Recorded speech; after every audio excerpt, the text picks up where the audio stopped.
아멘. 할렐루야. 예배자에 오신 여러분, 주님의 이름으로 환영하고 축복합니다. 함께 예배하는 우리 모든 심령 가운데 참 좋으신 주님의 크고 놀라우신 은혜와 평강이 가득 흘러넘치기를 주님의 이름으로 간절히 소망합니다. 오라 하나님께로 라는 제목을 가지고 함께 말씀을 나누고자 합니다.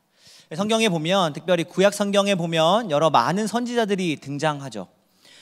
성경에는 여러 선지자들이 등장하는데 제가 보기에는, 제 견해로는 호세아만큼 불행한 선지자도 없겠다라는 생각이 듭니다. 보통 하나님께서 택하시고 부르시고 그 입술에 그 하나님의 말씀을 주시는 선지자라고 한다면 굉장히 근엄하기도 하고, 때로는 또 거룩하게 보여지기도 하고, 또 불같은 메시지를 또 던지는 카리스마 넘치는 모습을 우리가 상상하고 생각하기도 하지만, 오늘 우리가 만날 호세아는 이 하나님의 명령 때문에 기구한 운명을 걷게 되는 비련의 주인공처럼 보입니다. 구약 성경 호세아를 펼쳐보면 이 1장의 첫 머리부터 기막힌 일들이 펼쳐지는 것을 볼 수 있습니다. 먼저 호세아의 가족과 관련되어 있는 내용들인데요, 요약하면 이렇습니다. 북왕국 이스라엘의 선지자 호세아에게 어느 날 하나님의 말씀이 임합니다. 하나님의 명령이 이 호세아에게 떨어지는데요, 1장 2절 말씀에 보면 우리 같이 한번 읽어볼까요? 1장 2절 말씀 시작.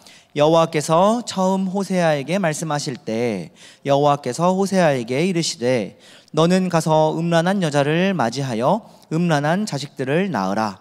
이 나라가 여호와를 떠나 크게 음란함이니라 하시니. 아멘. 뭐라고 말씀하고 계세요? 너는 가서 음란한 아내를 취하여 음란한 자식들을 낳으라. 지금 이렇게 말씀하고 계신 겁니다. 조금 표현이 어떨지 모르겠지만 자기 몸을 팔아서 돈을 버는 여자와 결혼하라는 명령입니다. 가장 신성하고 또 아름다운 가정을 꾸리는 게 어떻게 보면 인간이 가지고 있는 가장 원초적인 행복 중에 하나일 텐데, 그렇죠? 호세아는 손가락질 받을 만한 가정을 지금 꾸리라, 이렇게 하나님께서 명령하고 계신 것이죠. 그것도 하나님의 명령이라서 지금 어떻게 해야 될지 잘 모르겠습니다. 내가 선지자는 선지자인데 하나님께서 지금 말도 안 되는 것처럼 보이는 명령을 지금 내리고 계시니 말이죠. 그러나 호세아는 이 말씀에, 이 명령에 순종합니다. 고멜이라는 이 음란한 여인을 아내로 삼습니다. 그리고 자식을 낳게 되는데 비극은 계속해서 이어집니다. 1장 4절부터 9절 말씀까지 쭉 보면은 세 자녀의 이름이 등장하는데요, 모두 다 그 이름이 참 기가 막힌 이름입니다. 자식에게는 어느 부모든지 간에 좋은 이름을 주고, 왜냐하면 구약시대는 특별히 그 이름이 그 사람의 정체성이었기 때문에 그래요. 그래서 자식에게 좋은 이름을 주고 싶어 합니다. 그리고 그 이름대로 그 정체성에 걸맞게 살아가기를 바라는 게 부모의 마음일 것입니다. 근데 지금 이름조차도, 결혼도 내가 하고 싶은 사람과 한 게 아닌데, 그래서 낳은 새 아이의 이름조차도 내가 지금 짓고 싶은 대로 지을 수 없는 상황에 이르게 됩니다. 게다가 하나님께서 직접 지어주신 이 이름은 도무지 상식적이지도 않고 도저히 납득하기가 참 어려운 이름입니다.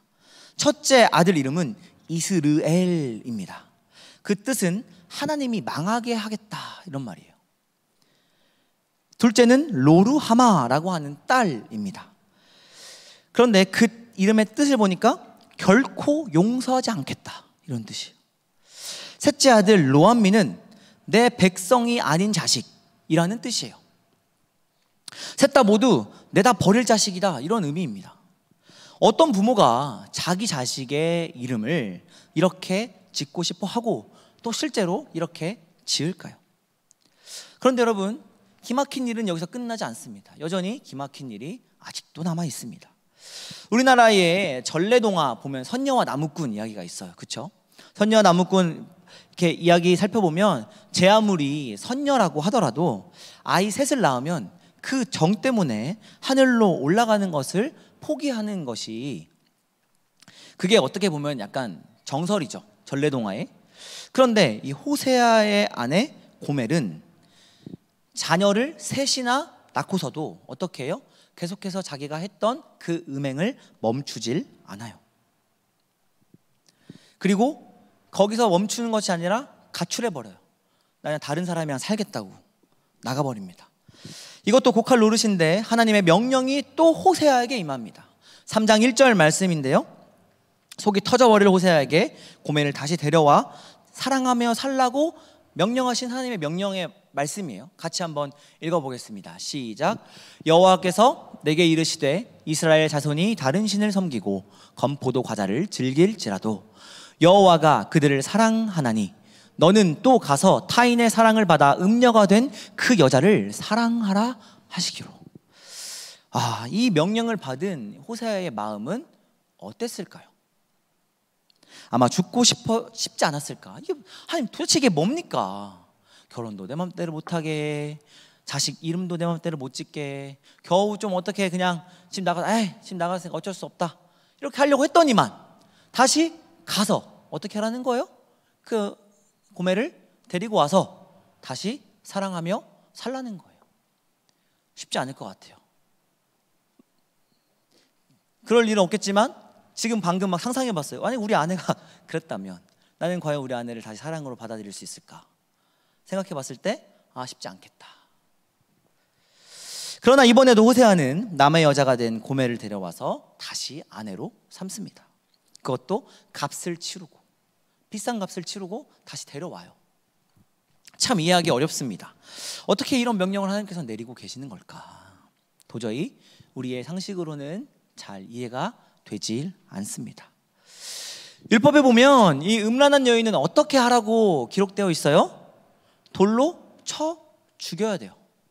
그게 율법에 기록되어 있는 음란한 여성 혹은 바람핀 여성을 대하는 율법의 방식입니다. 그런데 하나님께서는 그 율법의 시대였음에도 불구하고 그런 사람을 아내로 삼고 사랑하라고 호세아에게 말씀해 주고 계십니다. 모세의 율법에 지금 역행하는 명령을 하나님께서 하고 계신 것이죠. 죽어 마땅한 사람을 지금 사랑하라, 이렇게 말씀해 주고 계신 겁니다. 우리는 이와 같이 도저히 이해할 수도 또 받아들일 수도 없는 하나님의 명령을 대할 때 우리의 작고 또 좁은 머리로 너무 성급하게 판단할 때가 많이 있습니다. 마치 요나처럼, 하나님, 이건 좀 아니잖아요. 하나님, 어떻게 이런 일을 나한테 시킵니까? 돌아가는 판국 다 아시잖아요. 그리고 어떤 역사적 맥락이 있었는지도 이미 훨씬 더 잘 아시잖아요, 하나님. 근데 어떻게 나에게 이런 일을 시킬 수 있습니까? 하면서 하나님의 명령에 불순종하기도 하고 때로는 하나님께 대들기도 합니다.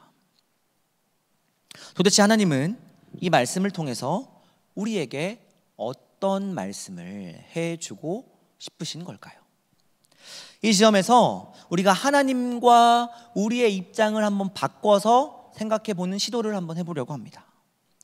여기서 우리의 관점이 아니라 하나님 편에서 오늘 본문 말씀, 이제까지 함께 나누었던 이 말씀을 우리가 같이 생각해 본다면 완전히 다른 메시지가 우리 삶 가운데 펼쳐지게 됩니다.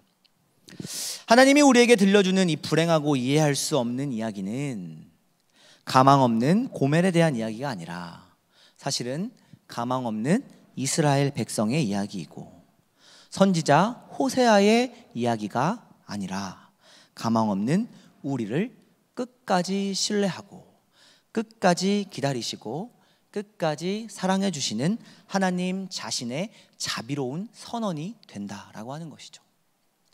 호세아의 이야기는 2800여 년 전에 하나님을 떠난 이스라엘 백성들에 대한 이야기로 멈추지 않습니다. 거기에서 그치는 것이 아닙니다. 우리의 이성적인 판단으론 어떤 기대와 소망도 할 수 없는 이 나라와 이 민족과 이 교회와 가망 없는 우리 자신을 향한 말씀이 바로 오늘 호세아에게 선포하고 계시는 하나님, 그거는 호세아 너에게 주는 시련이 아니라 가망 없는 이 민족을 향한, 가망 없는 이 교회를 향한, 가망 없는 너 자신을 향한 나의 자비로운 선포이고 선언이란다. 이렇게 하나님께서 지금 말씀해 주고 계시는 것이죠. 가망 없어 보이고 기대할 수 없는 정치판, 돈과 권력을 따라 움직이는 대기업과 또 정경유착, 봉합될 것 같지 않은 세대 간의 갈등, 교회를 자기 호주머니 동전 정도로 알고 또 세습하고 자기 멋대로 하려고 하는 그런 교회 지도자들의 위선, 복음은 사라지고 종교의 이름으로 약자들을 옥죄는 교회, 생명의 문제를 정치 문제로 왜곡시켜서 지금 그렇게 끌고 가고 있는 여러 많은 참사들, 이 모든 것들이 고멜처럼 가망 없는 우리의 슬픈 자화상이다라고 하는 것이죠. 여러분, 이런 모습만 보면 사실 우리는 가망이 없습니다. 하나님 역시 이런 우리를 가슴 아프게 다루십니다.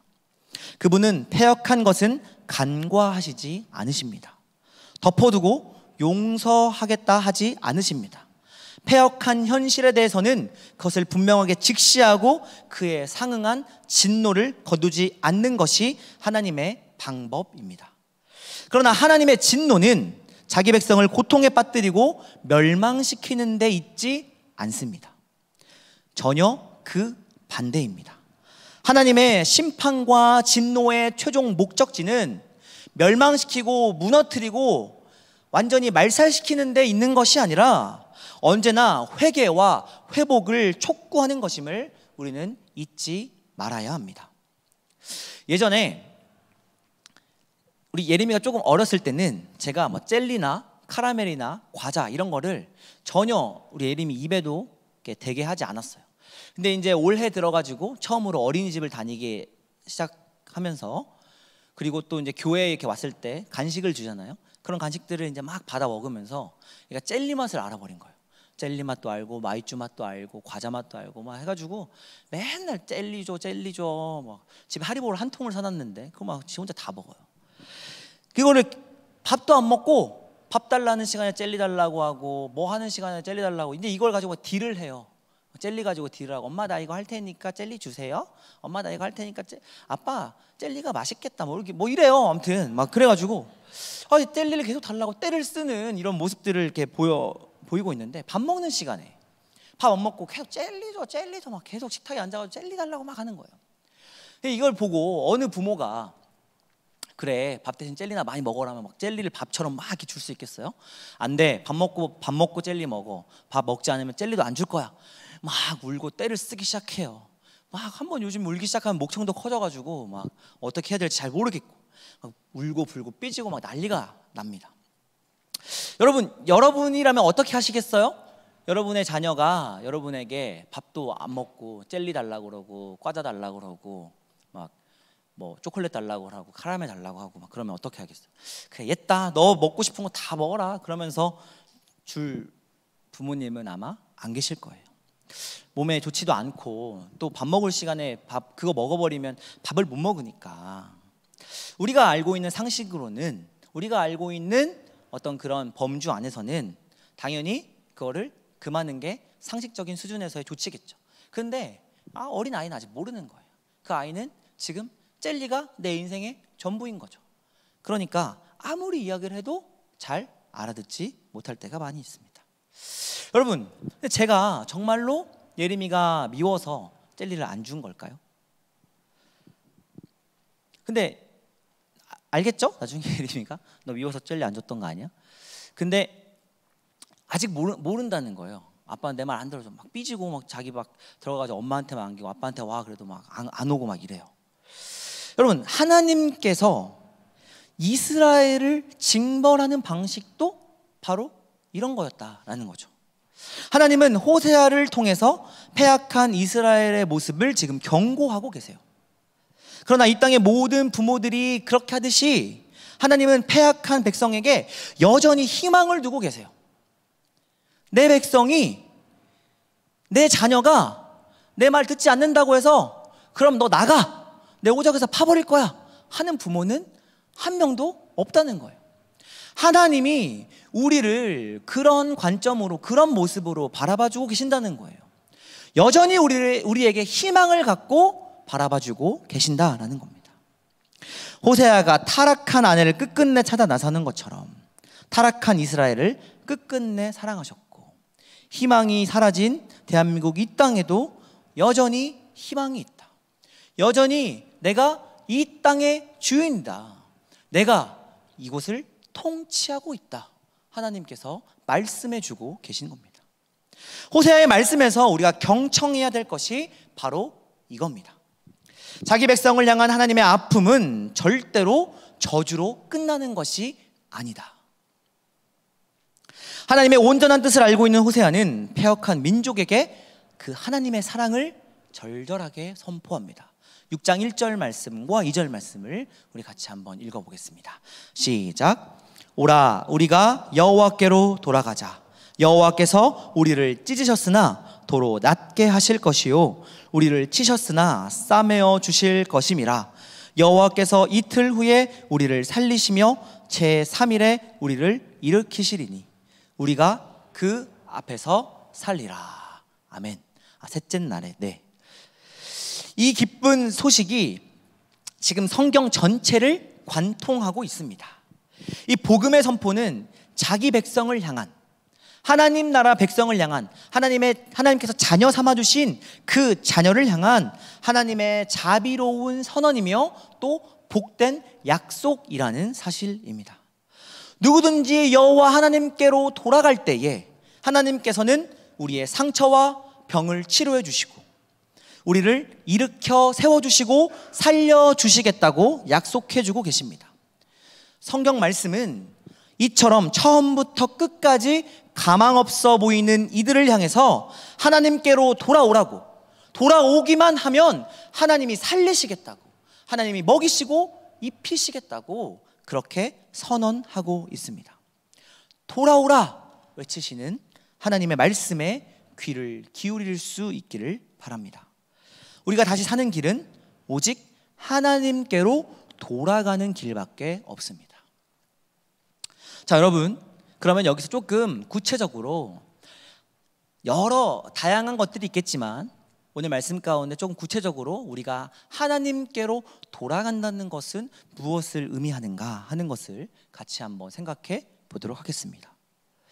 가장 확실한 방법은 하나님의 아들, 우리의 그리스도 되신 예수께서 우리에게 알려주신 길을 따라가는 겁니다. 예수님은 하나님의 뜻을 아주 간단하게 요약해 주셨는데 그게 뭐예요? 하나님 사랑, 이웃 사랑입니다. 하나님을 사랑하고 이웃을 사랑하라 라고 하는 겁니다. 이 둘은 동전의 양면과 같습니다. 그럼 여러분, 이웃을 사랑하라 라고 했는데 과연 그 이웃은 어디까지일까요? 어디까지가 우리의 이웃일까요? 이웃이라고 하는 말은 사전에서 풀어보면 가장 가까운 곳에 있는 사람, 이렇게 정의하고 있습니다. 그렇다면 여러분에게 가장 가까운 이웃은 누구입니까? 사실 우리 자기 자신 아니겠습니까? 네, 재명형제 감사해요. 그렇다면 우리가 하나님이 우리를 사랑하신 것처럼 이웃을 사랑하라는 말씀의 출발지는 어디에서부터예요? 이웃을 사랑할 때 항상 여러분 우리가 간과하지 말아야 할 것, 내 몸과 같이 내 이웃을 사랑하라. 항상 우리는 그냥 이웃 사랑 이렇게 하지만 그 이웃 사랑의 앞에는 괄호가 쳐져 있어서 잘 안 보일 수 있겠지만 늘 항상 내 몸과 같이 내 이웃을 사랑하라. 모든 성경 말씀에 내 몸과 같이 내 이웃을 사랑하라 이렇게 말씀해 주고 있습니다. 자기 자신을 소중하게 여기고 가치 있게 여기는 것으로부터 시작하는 겁니다. 이웃 사랑이라는 것이 말이죠. 우리가 그리스도 안에 있는 이상 세상 그 어떤 것도 여러분을 우습게 여길 수 없습니다. 왜냐하면 그리스도 안에 있는 하나님의 사랑이 여러분 자신을 귀하고 복되게 부르셨기 때문에 그렇습니다. 여러분, 한 사람 한 사람은 하나님의 형상으로 창조된 고귀한 피조물입니다. 누가 뭐라고 해도 여러분, 한 사람 한 사람은 하나님의 걸작품이라는 거예요. 여러분은 하나님 앞에서 가장 가치 있는 사람입니다. 이것이 조금 어려운 말일 수 있지만 칭의론의 핵심입니다. 하나님이 우리를 의롭게 부르셨다라고 하는 것의 핵심이 너는 하나님의 걸작품이야. 너는 나의 걸작품이야. 내가 너를 내 형상으로 창조했어 라고 하는 것이죠. 그러므로 사랑하는 여러분 자기 자신을 쓸모없고 가망 없는 존재로 여기지 마시길 바랍니다. 여러분, 한번 따라서 해보겠습니다. 나는 가치 있는 사람이다. 다시 한번요. 나는 가치 있는 사람이다. 여기서부터 이웃사랑이 출발합니다. 나를 가치 있게 여기고 내 옆에 있는 부모님, 할머니, 할아버지, 동생, 누나, 형, 오빠 등등 가족들을 가치 있게 여기고, 또 내 친구와 또 내 직장의 동료와 또 우리 교우들 함께 모여 예배하는 우리 귀한 지체들을 함께, 그리고 또 내 나라와 이 땅을 가치 있게 여기는 것으로 시작됩니다. 이런 식으로 우리의 이웃은 매일매일 하나님 안에서 사랑의 범위가 점차 이렇게 늘어나고 넓어집니다. 이것이 하나님을 사랑하는 것이고 동시에 이웃을 사랑하는 신앙의 생활이다, 이렇게 이야기할 수 있습니다. 근데 여러분, 우리 한 가지 더 기억할 수 있기를 바랍니다. 우리의 이웃은 사실 우리가 생각할 때 이렇게 말씀은 드렸지만, 그리고 하나님의 사랑 안에서 우리의 그 이웃의 범주는 하루하루 조금씩 점차 늘어갑니다, 이렇게 말씀드렸지만, 사실 우리가 이웃이라고 생각할 때 우리의 범주에 우리가 이웃이라고 생각하면 지금 우리 머릿속에 떠오르는 몇몇이 이렇게 쫙 떠오를 거예요. 사실 이것을 좀 깨기가 어렵죠. 우리가 이웃이라고 생각하는 이 범주를 좀 깨는 것이 생각보다 참 어렵습니다. 그런데 여러분, 우리의 이웃은 나와 관계된 사람에게만 국한되는 것이 아니라는 것이 성경의 진리입니다. 성경이 가르치는 이웃은 나로부터 시작하지만 궁극적으로는 나와 전혀 상관없는 사람에게까지 확장되어야 합니다. 나와 관련된 사람만 사랑하는 것, 그것은 사실 세상 누구나 다 할 수 있는 거예요. 그렇죠? 굳이 우리가 하나님을 믿는 사람이 아니라 하더라도, 우리 친구들 중에 아직 하나님 안 믿는 사람들 있잖아요. 그런데 막 유난히도 날 잘 챙기는 사람이 있어요. 유난히 내 생일도 챙기고, 내가 무슨 집에 일이 있다 그러면 챙기고, 챙기고 그런 친구들이 있어요. 근데 아직 하나님 믿는 사람 아니에요. 그런 사람들도 많아요. 그렇죠? 누군가를 우리의 범주 안에 들어와 있는 사람만 사랑하고 또 그 사람만 내 이웃으로 상정하는 것은 어쩌면 기독교 신앙과 그렇게 크게 관련되어 있지 않을 수도 있다라고 하는 것입니다. 그런데 여러분, 하나님의 사랑을 여러분 찬찬히 잘 한번 살펴보십시오. 그분은 선지자를 통하여서, 예언자를 통하여서 가망 없는 이스라엘을 사랑하셨고, 그분의 아들은 십자가를 통해 가망 없는 모든 이들에게 사랑과 구원을 약속해 주신 분이십니다. 그렇다면 기독교적인 이웃 사랑이란, 우리가 신앙을 가지고 함께 우리의 이웃을 사랑한다라고 하는 것은 최종적으로 내가 보상받을 수 없는 이에게 나누는 섬김의 삶이라고 이야기할 수 있습니다. 내가 보상받을 것을 염두에 두지 않고, 기브 앤 테이크 하지 않고, 내가 얘한테 이거 했으니까 얘도 나한테 이거 해주겠지, 이런 것들을 전혀 기대하지 않고 나누고 섬기는 삶입니다. 예수님은 이 때문에 원수까지 사랑하라, 이렇게 말씀하신 겁니다. 물론 우리는 그런 원수 사랑이 현실적으로 불가능하다는 것을 잘 알고 있습니다. 이웃 사랑이라고 해봤자 고작해야 밥 한 그릇 사주면 나중에 밥 한 그릇 얻어먹겠다라는 심보로 베푸는 것을 우리는 이웃 사랑이라고 생각하는 경우들이 있습니다. 그러나 이런 종류의 베품은 이웃 사랑이라기보다는 아까 말씀드렸던 것처럼 트레이드인입니다. 기브 앤 테이크예요. 주고받는 거죠. 주님이 우리에게 보여주신 사랑은 그런 종류가 아니라는 겁니다. 내가 베푼 호의가 돌아오지 않을 것을 알고 베푸는 그 선한 행동이 바로 이웃사랑이고 그리스도인의 참된 섬김이라는 겁니다. 내 호의를 갚을래야 갚을 수 없는 그렇게 가난하고 약한 사람을 찾아 위로하고 또 힘을 주고 섬기는 것, 그것이 바로 그리스도인의 이웃 사랑이고 섬김입니다. 또한 그 섬김과 사랑은 내 자랑으로 삼을 것이 아니라 이웃을 절망에서 희망으로 바꿔주고 절망에 빠진 사람의 눈물을 닦아주면서 당신이야말로 정말 가치 있는 사람입니다. 당신도 역시 하나님의 형상대로 창조된 사람입니다. 당신도 역시 하나님의 최고의 걸작품입니다.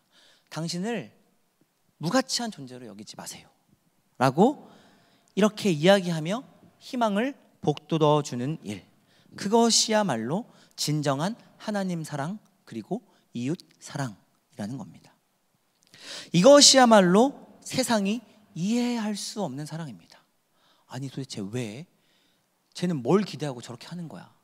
아니요, 기대할 거 하나 없지만, 다시 나에게 돌아올 거 하나 없지만, 계산해서 하는 것 아니지만, 여러분, 이런 이웃사랑이야말로 예수님께서 십자가에서 보여주신 하나님의 사랑 아니겠습니까? 십자가를 믿는다는 것은 하나님께 돌아간다는 것이고, 하나님께 돌아간다는 것은 곧 내 이웃을 내 몸과 같이 사랑한다는 뜻이 됩니다. 거기에서 바로 절망이 변하여서 희망의 싹이 움트게 되는 것이죠. 사랑하는 여러분, 우리 주변을 한번 돌아봅시다. 정치, 경제, 사회, 문화, 교회, 그 어떤 무엇 하나 희망을 노래할 구석이 잘 보이지 않는 삶의 현실 가운데 우리가 놓여 있다 하더라도, 그러나 여러분, 만일 내가 베푼 호의가 돌아오지 못할 곳에 사랑과 섬김의 일을 이 대한민국의 모든 교회와 또 우리 모든 귀한 성도님들과 또 우리 귀한 지체들이 매일 한 가지씩 찾아서 그것을 실천해 나갈 수 있다면 이 땅에 어떤 일이 일어나게 될까요? 억울해서 울고 있는 현장을 우리가 찾아가서 함께 위로해주고 함께 울어주고 보듬어주고 그곳에서 삶의 의미와 가치를 심어주는 일들을 우리가 함께 할 수만 있다면 이 땅에서는 어떤 일들이 벌어지게 될까요? 한 주를 보내시면서 이것을 꿈꿨으면 좋겠습니다. 우리의 호의가 돌아오지 않을 곳으로 우리의 호의가 간다 하더라도 그것이 참된 이웃사랑이라는 것을 우리가 분명하게 깨닫고 그렇게 우리가 할 수 있는 한 가지씩을 함께 우리 삶의 자리에서 행할 수 있다면 그것이야말로 주님께서 베푸신 십자가의 사랑의 작은 씨앗을 이웃 한가운데 심어가는 것 아니겠습니까? 그 씨앗은 반드시 움틉니다. 그리고 그곳에서 하나님의 나라가 자라나게 됩니다. 그 하나님의 나라를 꿈꾸며 기대하며 그렇게 함께 하나님의 나라를 이루어가는 귀하고 복된 청년들, 저와 여러분 될 수 있기를 주님의 이름으로 간절히 소망합니다. 함께 우리 찬양하고 기도의 자리로 나아가겠습니다.